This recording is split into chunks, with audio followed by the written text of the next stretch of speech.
Okay, so I moved here probably like 2 years ago. Fresh to Medford, just 21.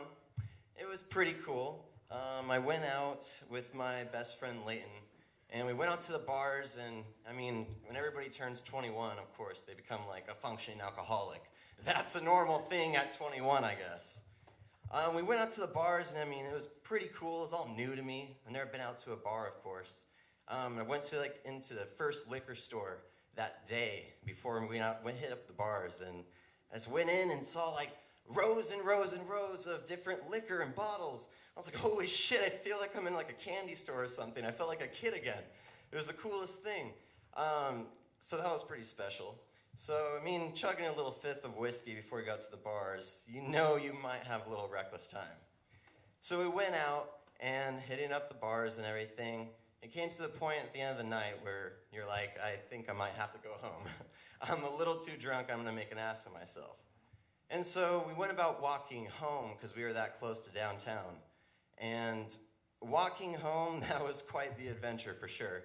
There's this weird point that came to our walk home. We were once together, and then I looked around stumbling, and he's missing. So I hear these weird yells out of nowhere. I'm like, what the fuck? Where's that coming from? And I'm hearing, Shawn! Shawn! And I'm like, oh my God, who's shouting at me? But he was like blocks away yelling for me. He ends up yelling, waking somebody up at like 3 a.m. and pissing them off, and he's drunk trying to fight them, and it didn't work out too well. So I made it home. He stumbled through the door like he just came back from a marathon, just like breathing. He's all like, I almost got in a fight for you, getting lost after your birthday. So that was a lot of fun. I don't know, and also taking it back to high school, you do a lot of stupid shit. We've all gotten in trouble for a lot of weird, stupid things back in high school. But one thing I would never forget is being in the study hall class that we had. I had a lot of time to kill and just to bullshit around. I ended up blowing up round a bunch of fucking condoms with water, without water, big as a fucking head in a balloon, and then just like smacking my friends with them, just doing stupid shit, getting in trouble, I don't know. And so eventually I get in trouble, go down to the principal's office, and he calls my mom, and I have to talk to her directly on the phone, which is fucking fun. Talking to her, first the principal's talked, and he's like, Lori, we have your son here in the office today, and he's been in trouble. We were suspending him, and I had to tell her over the phone exactly what I got in trouble for. And that was pretty shitty. Just tell your mom, and I was blowing up condoms, being fucking stupid, hitting my friends in the heads with them, and it's lube. It kind of stuck to the hair like a fucking balloon, just like frizzing. So that was a stupid fucking thing to do. But when I got home that day, I drove a car at the time, which is, it's not too mature, I guess, to do at that age. But driving a car at the time, probably 16, and I thought I was going to get my car taken away or something, but I went home, and Mom just laughed in my face. She's like, you are so fucking stupid. What are you doing with your life? So that was pretty cool, I guess. But I also have a little dog at home. His name's Cisco. He's 2 years old now. He's this weird-ass mutt. Chihuahua, boxer, fox, short-haired border collie. He's got some Roman in him, whatever was roaming around at the time. And so he's a pretty well-trained dog, I guess. I'm not boasting and saying that he's the fucking most perfect dog. I'm just saying there's a difference between good dog owners, smart dog owners, and shitty dog owners. Like, I'll go to the dog park, and people are like, oh, this is my first time bringing my little baby here. I hope he does all right. And he goes to sniff another dog's ass, and they're like flipping the fuck out. They're like, oh my God, he's gonna get in a fight. You're gonna tear up my dog. He's gonna get hurt. Stupid shit. And once in a while, I've had people come up to me. They're just like, oh my God, I'm a new dog owner. I don't know what to do. Do you have any advice? What can I train or do with my dog to make him just act mannered and appropriate? And I was like, well, I've had my boy for the last 2 years, and I just train him. I am a normal fucking dog owner, and I take care of him. And I show him what to do.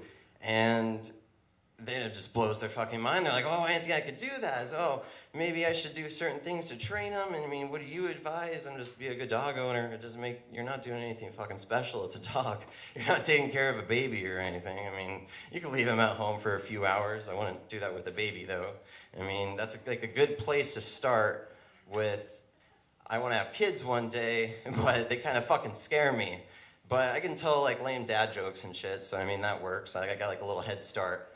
But to have a dog first before a child just works out perfectly because you learn the responsibility, either some at like a young age or me being 20 or whatever. You learn the responsibility of a dog, taking care of someone, and so before you get a baby, but I mean, you can't leave a baby at home for 2 hours. I think that wouldn't end too well. But you can with the dog. It's the craziest thing.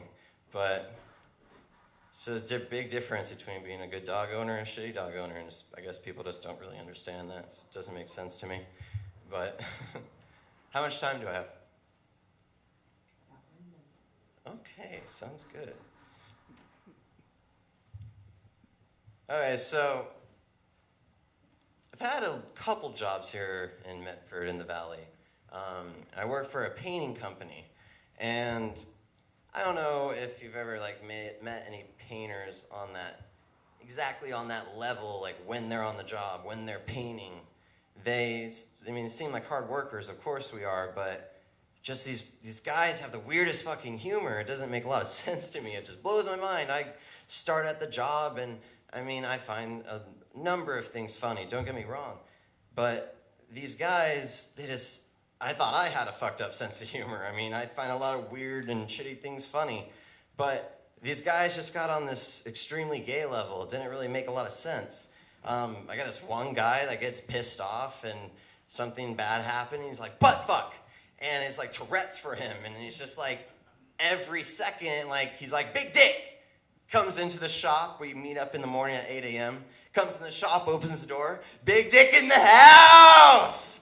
I'm like, what the fuck? It's 8 in the morning. This is too early for your weird gay shit today, dude. Michael, get it together. It's fucking weird. And a lot of the other employees act like that.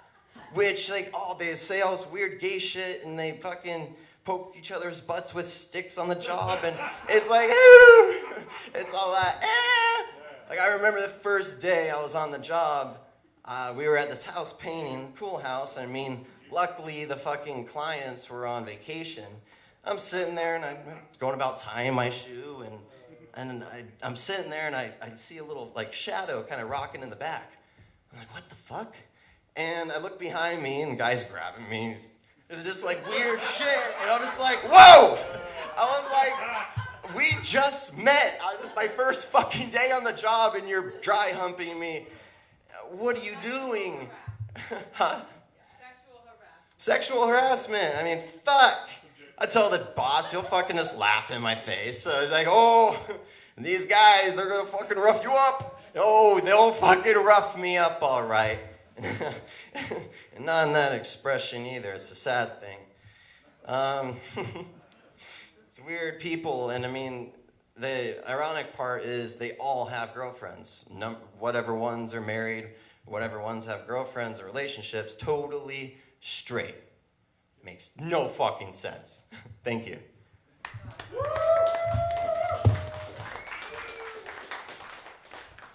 Keep it going for Shawn, everybody. Just because someone has a girlfriend or a wife, it doesn't make them straight.